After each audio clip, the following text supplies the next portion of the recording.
Hello everyone, welcome to SP studies. पिछली video में मैंने आपको लीवर के क्लासेस के बारे में और उसको याद करने के लिए एक ट्रिक के बारे में बताया था और मैंने आपसे कहा था कि अगली वीडियो में मैं आपको मैकेनिकल एडवांटेज के बारे में बताऊंगा। तो लीजिए, लेकर आ गया हूं मैं मैकेनिकल एडवांटेज के लिए एक वीडियो। इसमें हम लोग मैकेनिकल एडवांटेज क्या होता है और अलग अलग लीवर्स के मैकेनिकल एडवांटेज क्या क्या हो सकते हैं इसके बारे में बात करूँगा। एक स्टोरी से मैं शुरुआत करूँगा। इस कहानी का नाम है पप्पू पास हो गया।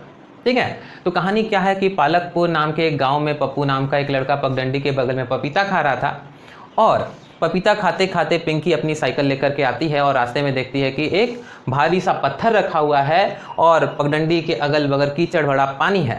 तो वो पप्पू से कहती है कि पत्थर को हटा दो। तो पप्पू कहता है कि बगल से चली जाओ। तो वो कहती है कपड़े गंदे हो जाएंगे। तो फिर पप्पू सोचता है कि पप्पू तो है पतला पत्थर है 50 kg का, वो तो उठा पाएगा नहीं। तो फिर वो सोचता है कि चलो कुछ उपाय करते हैं। पपीता खाते खाते उसके दिमाग में एक सॉल्यूशन आ जाता है। तो उसके बाद वो पपीता खाता है और उसके बाद जिस पत्थर पे वो बैठा होता है उसको यहाँ लगाता है और फिर एक बगल में लकड़ी का पटरा होता है उसको यहाँ लगा देता है और इसकी मदद से पत्थर को साइड कर देता है। ठीक है, तो इस टेक्निक से पत्थर साइड हो जाता है और पप्पू पास हो जाता है। तो इस कहानी का मॉरल क्या है? पपीता खाने से दिमाग तेज होता है, दैट्स अनदर थिंग। इस कहानी से हमें मैकेनिकल एडवांटेज के बारे में पता चलता है। आइए सबसे पहले उस टेक्निक के बारे में हम लोग जानकारी लेते हैं जिसका यूज़ पप्पू ने पत्थर को शिफ्ट करने के लिए किया। देखिए, पत्थर है 50 kg का, तो उसको लिफ्ट करने के लिए कम से कम mg फोर्स यानी कि ऑलमोस्ट 500 न्यूटन का फोर्स लगाना पड़ेगा, जो कि पप्पू नहीं लगा सकता। मान लीजिए कि वो 250 न्यूटन का फोर्स ही लगा सकता है और लेकिन पत्थर को हटाने के लिए वो इस मैकेनिज्म का यूज़ करता है जिसको कहते हैं लीवर। तो लीवर से क्या होता है कि वो इधर 250 न्यूटन का ही फोर्स लगाता है लेकिन इधर इसको आउटपुट मिलता है 500 न्यूटन का, जिसकी मदद से वो पत्थर को भारी होने के बावजूद भी लिफ्ट कर लेता है। तो जब आप इनपुट फोर्स कुछ और लगाते हैं और आउटपुट फोर्स आपको कुछ और मिलता है तो इससे कहते हैं मैकेनिकल एडवांटेज। यानी कि आपका जो इनपुट है उस फोर्स को चेंज करना, 50 न्यूटन आप इनपुट लगा रहे हैं और आउटपुट आपको 100 न्यूटन का मिल रहा है या 200 न्यूटन का मिल रहा है, इसे मैकेनिकल एडवांटेज कहते हैं। मैकेनिकल एडवांटेज का फॉर्मूला होता है FO/FI यानी कि output force by input force. तो अगर पप्पू 250 न्यूटन का फोर्स लगाता है तो 250 इनपुट हुआ और उसको 500 का आउटपुट मिलता है, तो ये एडवांटेज मैकेनिकल एडवांटेज कितना हो गया? 2।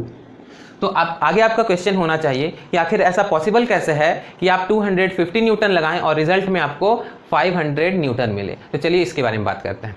तो ये है एक लीवर जहां इस साइड हम लोग इनपुट फोर्स लगाते हैं और इस तरफ हमें आउटपुट फोर्स मिलता है। तो एक्चुअली होता क्या है, हम लोग फोर्स नहीं एक टॉर्क लगा रहे होते हैं। टॉर्क द्वारा इस लीवर को हम लोग घुमा रहे होते हैं।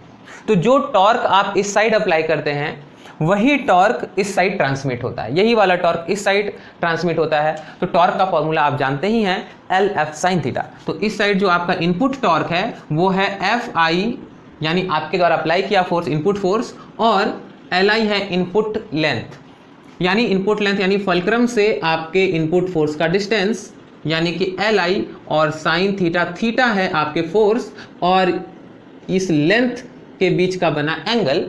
ये टॉर्क और आउटपुट टॉर्क इक्वल होता है क्योंकि ये दोनों कनेक्टेड हैं। तो आउटपुट टॉर्क है जो आपको आउटपुट फोर्स मिलता है इनटू आउटपुट लेंथ, ये लेंथ LO, फल्क्रम से आपके आउटपुट फोर्स के बीच का distance LO into sine theta. तो जैसा कि आप पिक्चर में देख पा रहे होंगे कि थीटा दोनों के लिए सेम है, तो आपको मिल जाता है FO/LO is equal to FI/LI, जिसमें FO/FI इज इक्वल टू हो जाता है LI/LO, और FO/FI को ही हम लोग मैकेनिकल एडवांटेज कहते हैं।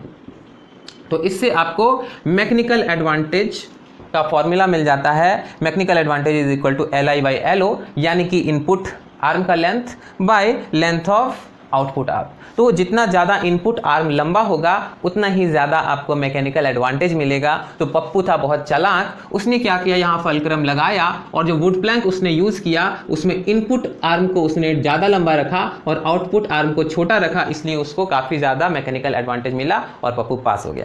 तो 3 क्लासेस ऑफ लीवर मैंने आपको बताया था, उसके लिए एक ट्रिक बताया था मैंने, FLEE फ्ली।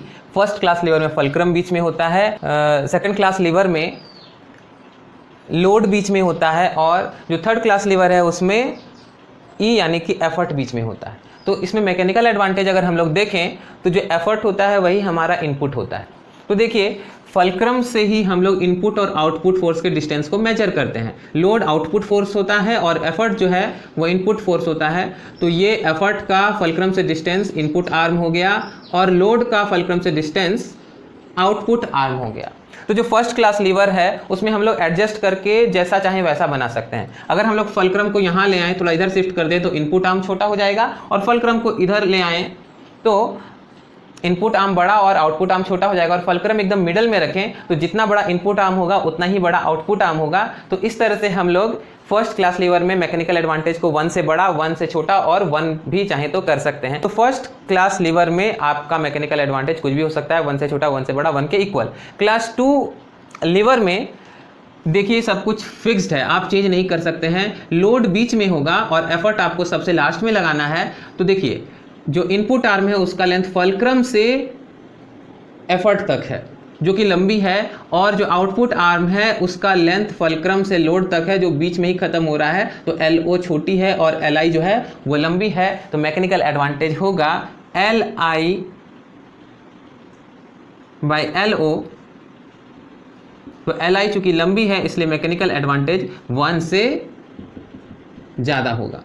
और इसमें आप समझ ही गए होंगे क्योंकि LO यहाँ से लेकर यहाँ तक है, क्योंकि लोड और फलक्रम के बीच का डिस्टेंस ज़्यादा है और एफर्ट बीच में लग रहा है, तो फलक्रम और एफर्ट के बीच का डिस्टेंस कम है, इसलिए यहाँ पर LO ज़्यादा बड़ा है और LI छोटी है। तो इसका मैकेनिकल एडवांटेज होगा LI बाई LO, जहाँ LI LO से छोटी है, इसलिए इसका मैकेनिकल एडवांटेज 1 से छोटा होगा।